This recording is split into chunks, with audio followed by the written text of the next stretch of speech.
चलिए फ्रेंड, हम लोग स्टार्ट करते हैं class 12th economics. Class 12th economics का वीडियो लेक्चर नंबर 4।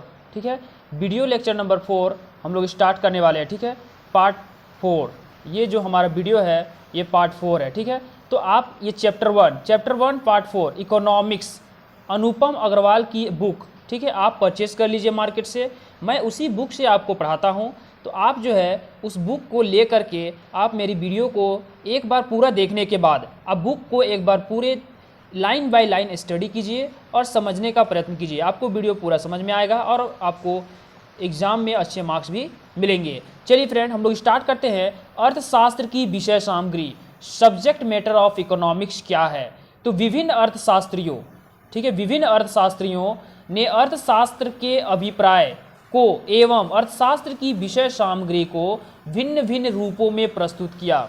ये जायज़ सी बात है कि विभिन्न अर्थशास्त्री यानी कि अलग अलग अर्थशास्त्रियों ने अर्थशास्त्र के अभिप्राय यानी कि अर्थशास्त्र के मीनिंग, ठीक है। अब मान लेते हैं कि आप लोग 10 लोग बैठे हुए हैं और 10 लोग अगर बैठे हुए हैं और किसी एक चीज़ का डिस्कस करना हो तो 10 प्रकार से उसके आंसर्स आते हैं। तो उसी प्रकार क्या हुआ कि विभिन्न अर्थशास्त्रियों ने अर्थशास्त्र के मीनिंग को एवं अर्थशास्त्र की विषय सामग्री को, यानी उसमें क्या क्या पढ़ने हैं, उस सब्जेक्ट मैटर को, ठीक है, इकोनॉमिक्स को कैटेगराइज करने के लिए अलग अलग अर्थशास्त्रियों ने अपनी अलग अलग क्या दी, अपनी अनुभव को शेयर किया। ठीक है, अपनी जो बात थी, जो उन्हें अच्छा लगा, जो वो समझते थे, वो सारी बातों को वो अपने अपने तरीकों से उसका मीनिंग एवं उसकी विषय सामग्री को भिन्न भिन्न रूपों में प्रस्तुत करना चालू किया। ठीक है, तो विभिन्न अर्थशास्त्रियों ने अर्थशास्त्र के अभिप्राय यानी कि विभिन्न अर्थशास्त्रियों ने अर्थशास्त्र के मीनिंग को एवं अर्थशास्त्र की विषय सामग्री को यानी कि उसके सब्जेक्ट मैटर को यानी उसके टॉपिक्स को भिन्न भिन्न रूपों में प्रस्तुत किया, अलग अलग रूपों में प्रस्तुत किया।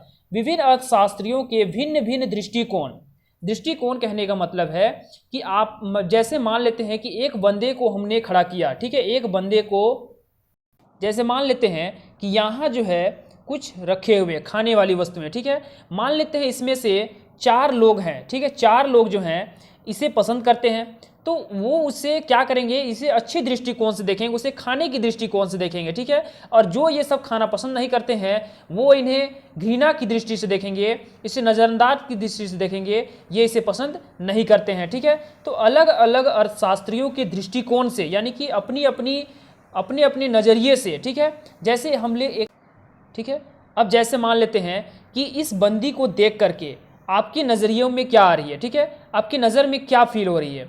तो जैसे मान लेते हैं कि आप जो है आप बॉयज़ इसे देख करके अलग थिंक करेंगे, ठीक है, और गर्ल्स इसे देख करके अलग थिंक करेंगे, यानी कि दोनों का दृष्टिकोण क्या है, अलग अलग है, दोनों का दृष्टिकोण क्या हुआ, अलग अलग है। ठीक है, तो इस तरह से हम लोग इसे कि विभिन्न अर्थशास्त्रियों यानी कि अलग अलग अर्थशास्त्रियों के भिन्न भिन्न दृष्टिकोण यानी कि अलग अलग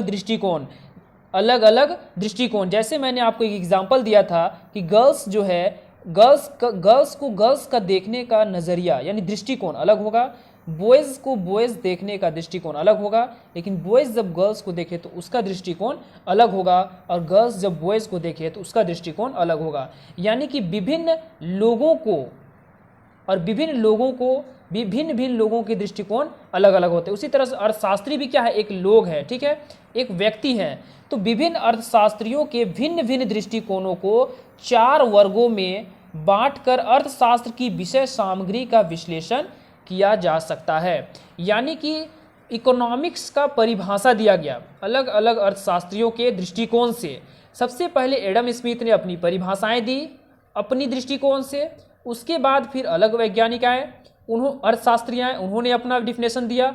इस तरह से विषय सामग्री को 4 कैटेगराइज में बांट दिया गया है, यानी 4 भागों में बांट दिया गया है। तो हम लोग जो है इसको एक बार फिर से देख लेते हैं। तो विभिन्न अर्थशास्त्रियों ने अर्थशास्त्र के मीनिंग यानी कि अभिप्राय को एवं अर्थशास्त्र की विषय सामग्री को भिन्न भिन्न रूपों में प्रस्तुत किया। यानी कि हम लोगों ने 4 यानी कि विभिन्न अर्थशास्त्रियों ने विषय सामग्री को यानी इकोनॉमिक्स की परिभाषाओं को चार कैटेगराइज में बांट दिया, ठीक है, भिन्न भिन्न रूपों में प्रस्तुत किया। विभिन्न अर्थशास्त्रियों के भिन्न भिन्न दृष्टिकोणों को चार वर्गों में बांटकर अर्थशास्त्र की विषय सामग्री का विश्लेषण किया जा सकता है। आगे हम लोग देखते हैं कि सबसे पहले दिया गया धन संबंधी विचारधारा।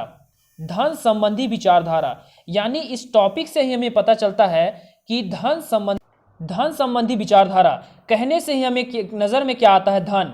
क्या आता है?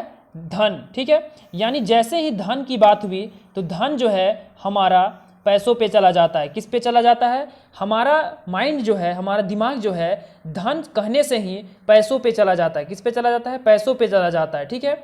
तो इसका मतलब साफ हुआ कि अगर किसी ने धन संबंधी विचारधाराएं दी, ठीक है, अगर किसी ने धन संबंधी विचारधाराएं दी, किसी ने नहीं, एडम स्मिथ ने धन संबंधी विचारधाराएं दी, यानी उससे साफ ये पता चलता है कि उन्होंने सिर्फ धन पर बल दिया। अब धन पर क्या बल दिया होगा? जैसे मान लेते हैं कि अगर हम धन की बात निकालते हैं, ठीक है, तो हमें सिर्फ यही सूझता है, हम सिर्फ यही बोलते हैं कि धन को कैसे कमाना है, धन को कैसे एकत्र करना है, धन को कैसे किस किस तरह से हमें अर्जन करना है, कहाँ कहाँ खर्च करना है, यानी सिर्फ जो है धन के बारे में ही डिस्कस होती है। जहाँ जाओ धन के बारे में डिस्कस होती है, जहाँ जाओ धन के बारे में डिस्कस होती है। यानी किसी की कल्याण के बारे में नहीं सोचा गया, किसी की कुछ नहीं सोची जाती है, सिर्फ धन को सोची जाती है, ठीक है। कहाँ से धन अर्जन हो जाए, किसको मारे तो धन आ जाए, इस तरह से हमें सिर्फ धन के बारे में ही सोचा जाता है। तो धन संबंधी विचारधारा को हम लोग बहुत ही बेहतर ढंग से समझेंगे और एग्जाम में आप किस प्रकार से आप लिखेंगे, आप जो है मैं जिस तरह से आपको बताता हूँ उस चीज़ को आप पकड़िए, आप समझने का प्रयत्न कीजिए और अपने लैंग्वेज में लिखने का प्रयत्न कीजिएगा, ठीक है। आप टॉपिक को समझिए और टॉपिक को समझने के बाद जब आप टॉपिक को समझ जाएंगे तो आप जो है अपने आप खुद ब खुद 4 लाइन क्या, आप 10 से 15 लाइन अपने आप लिख सकते हैं। तो आप प्रैक्टिस कीजिए, ठीक है, प्रैक्टिस कीजिए और अपने से समझने का प्रयत्न कीजिए। आप एक बार किसी एक लाइन को अगर आप 10 बार पढ़ते हैं तो आपको बहुत ही ज़्यादा क्लियर समझ में आएगा। तो आप पूरी तरह से समझने का प्रयत्न कीजिए और वीडियो को आप पूरा वॉच करें, ठीक है फ्रेंड। हम लोग इसे अच्छे से पढ़ेंगे। पहले हम लोग ये जान लेते हैं कि हम लोग पढ़ने वाले धन संबंधी विचारधारा, तो इसे दिया है प्रतिष्ठित अर्थशास्त्री एडम स्मिथ ने, ठीक है। धन संबंधी विचारधारा किसने दी है? तो एडम स्मिथ ने, ठीक है। और इसके अनुयायियों, ठीक है, यानी इसने जो परिभाषाएं दी तो इसका सपोर्ट करने के लिए और कुछ अर्थशास्त्री आगे आए और उन्होंने कहा कि नहीं, ये सही है, यही हमारा अर्थशास्त्र है। यानी अर्थशास्त्र हम लोग जो पढ़ेंगे वो सिर्फ धन से रिलेटेड पढ़ेंगे। धन को कैसे अर्जन करना है, धन को कहाँ बांटना है, धन को कैसे कमाना है, सिर्फ इसी के बारे में ही हम लोग अर्थशास्त्र में पढ़ेंगे। तो कहा ठीक है, इसका सपोर्ट करने के लिए आगे आए वाकर आए, सीनियर आए, ठीक है। इन लोगों का दृष्टिकोण भी इसी के सपोर्ट में था। अब उसके बाद इसकी आलोचनाएं हुई, ठीक है। किसी का भी आलोचना होता है, अगर आप अच्छा काम करेंगे, आप कुछ करेंगे तो आपकी भी आलोचनाएं होगी। तो उसी प्रकार से एडम स्मिथ की भी आलोचनाएं की गई, यानी इसकी परिभाषाओं की आलोचनाएं की गई। उसके बाद दूसरा आया कल्याणवादी विचारधारा। अब ये कल्याणवादी विचारधारा में क्या किया गया? धन को साइड किया गया, धन को भी रखा गया, लेकिन धन कमाने के साथ साथ लोगों की कल्याण के बारे में भी सोचना चाहिए। हम लोग को ऐसे कमाना चाहिए, हम लोग पैसा ऐसे कमाएं कि लोगों का लॉस ना हो, लोगों की बर्बादी ना हो, ठीक है, और हमें भी कुछ नुकसान ना हो। यानी कि कल्याण को देखते हुए काम करना है। जैसे मान लेते हैं हम लोग कहीं से बॉक्साइट की खुदाई कर रहे हैं, तो ऐसा ना हो कि वहाँ के ऊपर लोग हैं और हम लोग नीचे से खुदाई कर रहे हैं, तब तो वो लोग मर जाएंगे, ठीक है। तो हम लोगों को ऐसा देखना है कि उन लोगों को साइड करना है, उन लोगों को समझाना है, उन लोगों के कल्याण के बारे में भी सोचना है। यानी कि हम लोगों को कल्याण को सोचते हुए इनकम करना है, पैसा कमाना है। तो इसने कल्याणवादी विचारधारा किसने दिया? मार्शल ने दिया। किसने दिया? मार्शल ने दिया। इसके सपोर्ट में रहेंगे ही, हर किसी के कुछ कोई ना कोई सपोर्ट करते हैं। तो पीगू ने किया, कैनन ने किया, ये सब भी इन्हें सपोर्ट किए, ठीक है। कहा ठीक है, ठीक है। अगला आया, इनका भी कुछ आलोचनाएं हुई, कितना अच्छा आप काम करें आपकी बुराई होगी ही होगी, ठीक है। इसलिए आप ध्यान दीजिएगा कि दुर्लभता संबंधी विचारधाराएं आ गई। अब हम लोग सिर्फ कल्याण को ही देखेंगे, ठीक है। इकोनॉमिक्स में इतनी दुर्लभताएं हैं, उसे भी हमें देखना है, ठीक है। तो इसे हम लोग अच्छे से पढ़ेंगे। इसको दिया रॉबिन्स ने। दुर्लभता संबंधी विचारधाराएं किसने दी? रॉबिन्स ने दी। और इसके भी सपोर्ट में आए विकस्ट्रीड आदि के दृष्टिकोण। उसके बाद इसकी भी आलोचनाएं हुई। उसके बाद इकोनॉमिक्स को अच्छे तरीके से समझा गया और विकास केंद्रित विचारधाराएं पर डिफिनेशन दिया गया। यानी कि अर्थव्यवस्था ऐसी होनी चाहिए कि कुछ भी काम करो तो विकास होनी चाहिए, ठीक है। जैसे आप खाना खा रहे हैं तो तुम्हारा विकास होना चाहिए, ऐसा नहीं कि आज खाना खाएं और कल पेट खराब हो जाए, ठीक है। तो ऐसा कुछ करो जिससे कि विकास हो, ठीक है, ग्रोथ हो, अच्छा हो, ठीक है। तो सैमुअल्सन के दृष्टिकोण, ये किसने कहा, तो सैमुअल्सन के दृष्टिकोण से ये हुआ। तो 4 आए, धन संबंधी विचारधाराएं, कल्याणवादी विचारधारा, दुर्लभता संबंधी विचारधारा और विकास केंद्रित विचारधारा। तो आप याद रखिएगा 4 विषय सामग्री है, ठीक है। तो धन संबंधी विचारधारा किसने दिया, तो एडम स्मिथ ने। कल्याणवादी विचारधारा किसने दिया, मार्शल ने। दुर्लभता संबंधी विचारधारा किसने दिया, रॉबिन्स ने। विकास केंद्रित विचारधारा किसने दिया, सैमुअल्सन ने।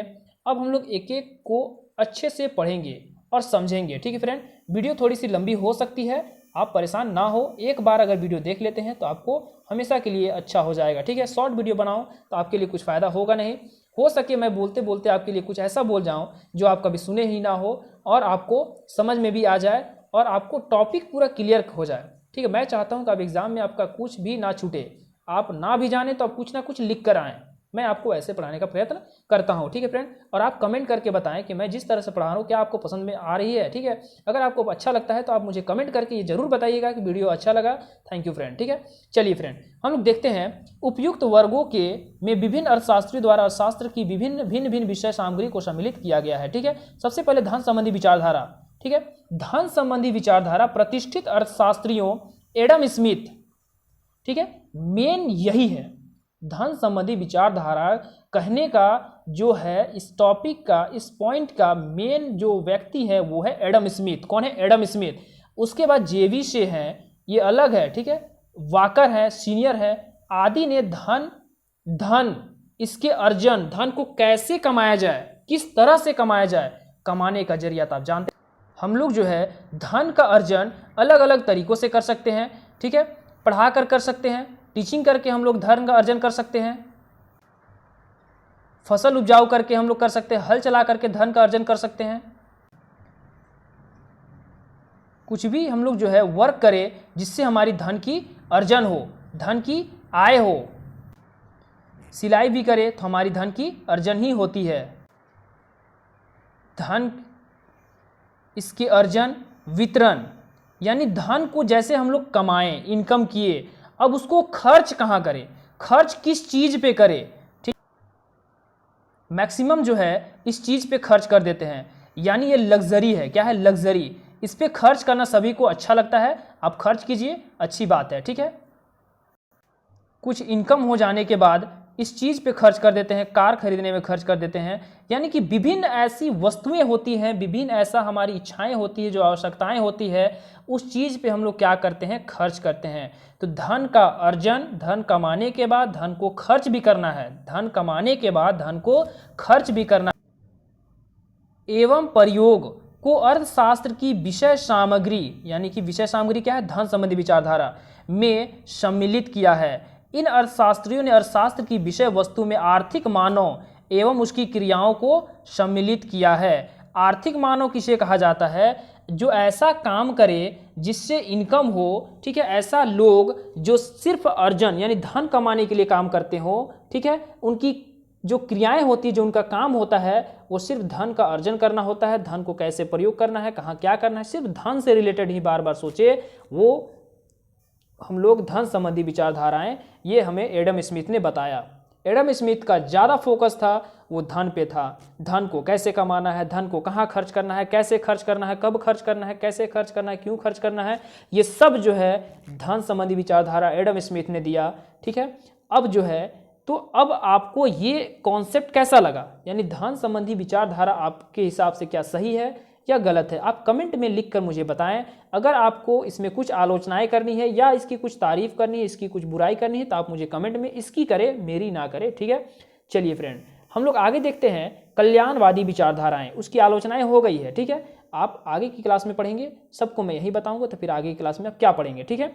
तो कल्याणवादी विचारधारा, कल्याणवादी विचारधारा वेलफेयर कॉन्सेप्ट क्या है, तो मार्शल एवं उनके समकालीन अर्थशास्त्रियों ने अर्थशास्त्र की विषय सामग्री में धन के स्थान पर धन को साइड किया, धन के स्थान पर मानव कल्याण के विचार की स्थापना की। ठीक है, हम लोग को धन के स्थान पर मानव कल्याण के विचार की स्थापना की। कल्याणवादी विचारधारा के अनुसार अर्थशास्त्र की विषय सामग्री उन आर्थिक क्रियाओं को सम्मिलित किया जाना चाहिए जिनका संबंध भौतिक कल्याण से हो। हमें ऐसी आर्थिक क्रियाएं होनी चाहिए, ऐसा तो कह रहा है। ठीक है, कि आर्थिक क्रियाएं होनी चाहिए, आर्थिक क्रियाओं को सम्मिलित किया गया है, आर्थिक क्रियाओं को सम्मिलित किया गया है, लेकिन आर्थिक क्रिया हमें ऐसी करनी है कि सबका कल्याण हो, मानव की कल्याण हो, आपका कल्याण हो। अब मान लेते हैं कि मैं क्लास करा रहा हूँ, ठीक है, मैं आपको पढ़ा रहा हूँ, आपका कल्याण हो रहा है कि नहीं हो रहा है? ठीक है, आपका कल्याण हो रहा है। किसान फसल उपजाऊ कर रहे हैं, आपका कल्याण हो रहा है कि नहीं? किसान का तो इनकम हो रहा है, लेकिन क्या आपका कल्याण हो रहा है कि नहीं हो रहा है? हो रहा है। ठीक है, यानी कि लोगों की कल्याण को भी सोचना है। इससे क्या होता है, अगर आप अच्छा सोच रखेंगे तो आपका जो है मनोबल बढ़ेगा और आपकी ऊर्जा शक्ति बढ़ेगी।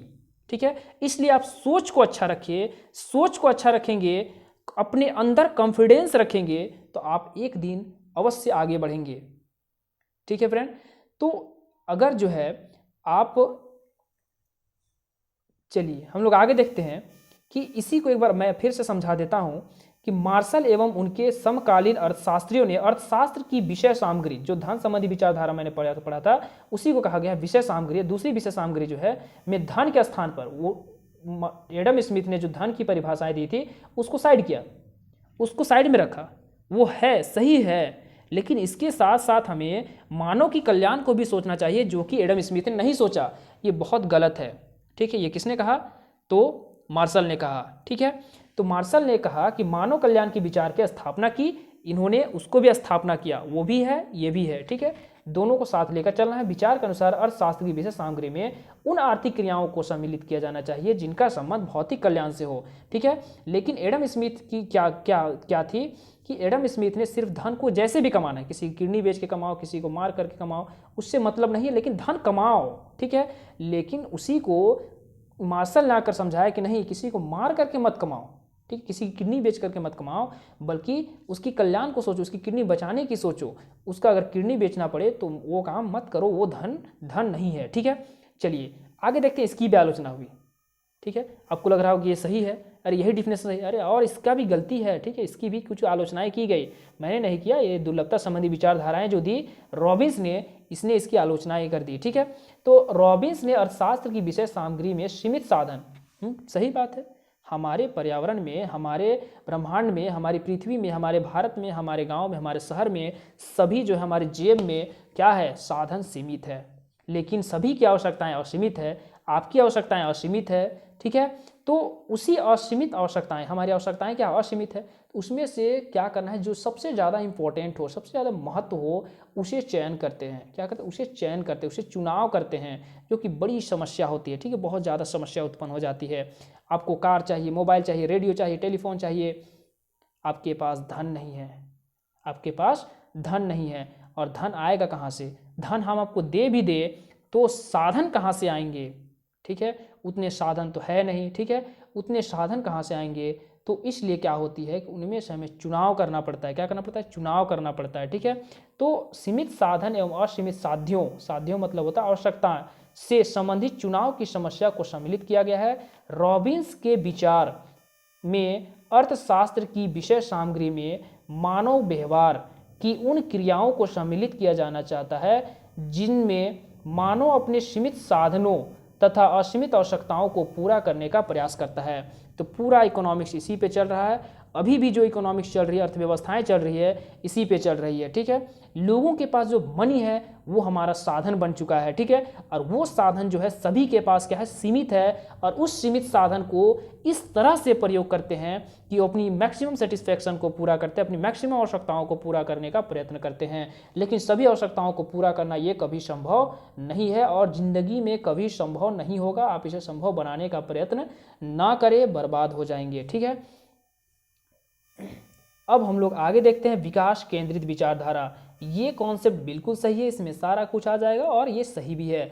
आधुनिक अर्थशास्त्रियों ने विकास केंद्रित क्रियाओं को अर्थशास्त्र की विषय सामग्री में सम्मिलित किया।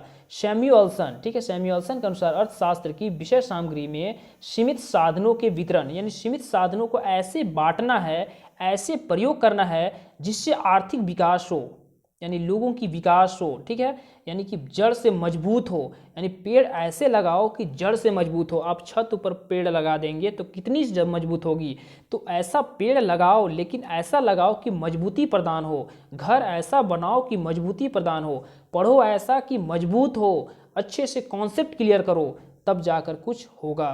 तो सीमित साधनों के वितरण यानी सीमित साधनों का ऐसे प्रयोग करना है जिससे आर्थिक विकास हो। जैसे कोयला है, ठीक है, तो कोयला का ऐसा प्रयोग करो जिससे विकास भी हो, और उसके जगह पे कुछ ऐसा ढूंढो जिससे कि, जैसे गैस का खोज हो चुका, ठीक है, तो कोयला का प्रयोग कम हो गया, तो विकास हो रहा है, ठीक है। तो विकास ऐसे करो जिससे पर्यावरण को भी प्रदूषित ना हो, किसी को नुकसान भी ना हो, धन का भी अर्जन हो और विकास भी हो। हर चीज़ों को लेकर सोचना है, तो दोनों पहलुओं को सम्मिलित किया जाता है। तो विकास केंद्रित विचारधारा क्या कहता है कि आधुनिक अर्थशास्त्रियों ने विकास केंद्रित क्रियाओं को अर्थशास्त्र की विषय सामग्री में सम्मिलित किया। सैमुअल्सन के अनुसार अर्थशास्त्र की विषय सामग्री में सीमित साधनों के वितरण यानी सीमित साधनों को वितरण यानी कैसे बांटा जाए, किस तरह से बांटा जाए, कैसे प्रयोग किया जाए, एवं आर्थिक विकास यानी कि लोगों की विकास हो, आर्थिक स्थिति मजबूत हो, दोनों पहलुओं को सम्मिलित किया जाता है। ठीक है फ्रेंड, तो मुझे उम्मीद है कि यहाँ तक आपको समझ में आ गया होगा। अगर कुछ डाउट हो तो आप क्लियर मुझे कमेंट में लिख कर बता दें कि सर मुझे समझ में नहीं आया। मैं प्रयत्न करूंगा फिर से आपको समझा दूंगा, लेकिन आप जो है वीडियो को पूरा वॉच कीजिए, तभी आपको समझ में आएगा। वीडियो लंबा होती है तो भी आप मुझे बताइए, और समझ में आता है वीडियो लंबा होती है तो उससे आपको प्रॉब्लम नहीं है तो भी आप मुझे कमेंट करके बताएं। कुछ भी होता है मुझे कमेंट में बताएं, तब मुझे प्रोत्साहन होती है, वीडियो बनाने में अच्छा लगता है। Thank you friend. Next video next day आएगा। Thank you friend.